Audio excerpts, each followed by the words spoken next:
Hello అందరికీ, ఈరోజు మా అమ్మ బెండకాయ పచ్చడి చేస్తుంది. చూద్దాం.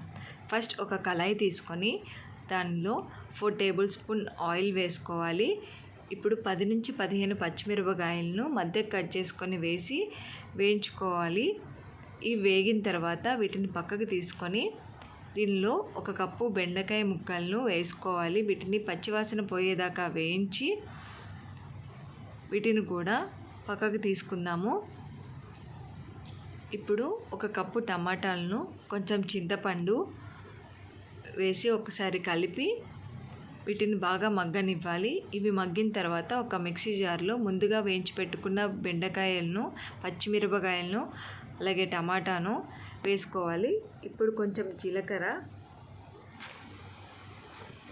4-5 వెల్లుల్లిపాయలను, రుచికి తగినంత ఉప్పు వేసుకొని గ్రైండ్ చేసుకుందాము.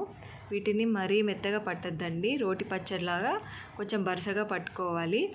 ఇప్పుడు కళాయి తీసుకొని 1 కప్ ఆయిల్ వేసుకోవాలి. ఆయిల్ హీట్ అయిన తర్వాత 1 టేబుల్ స్పూన్ శనగపప్పు, 1 టేబుల్ స్పూన్ మినప్పప్పు, 1 టేబుల్ స్పూన్ ఆవాలు, 1 టేబుల్ స్పూన్ జీలకర్ర, 6-7 వెల్లుల్లిపాయలు వేసుకొని వేయించుకుందాము. ఇవి వేగిన తర్వాత చిన్నగా కట్ చేసి పెట్టుకున్న ఎండుమిర్చి వేసుకుందాం. కొంచెం కరివేపాకు, కొంచెం ఇంగువ పొడి వేసుకుందాం. ఇంగు పొడి వేయడం వల్ల చట్నీ టేస్ట్ అనేది బాగుంటుంది. ఇప్పుడు ముందుగా గ్రైండ్ చేసి పెట్టుకున్న బెండకాయ పచ్చడిని తాలింపుల్లో వేసి కలుపుకుందాము.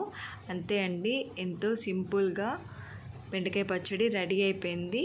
ఇది అన్నం, ఇడ్లీ, దోశలోకి బాగుంటుంది. మీరు కూడా ట్రై చేయండి.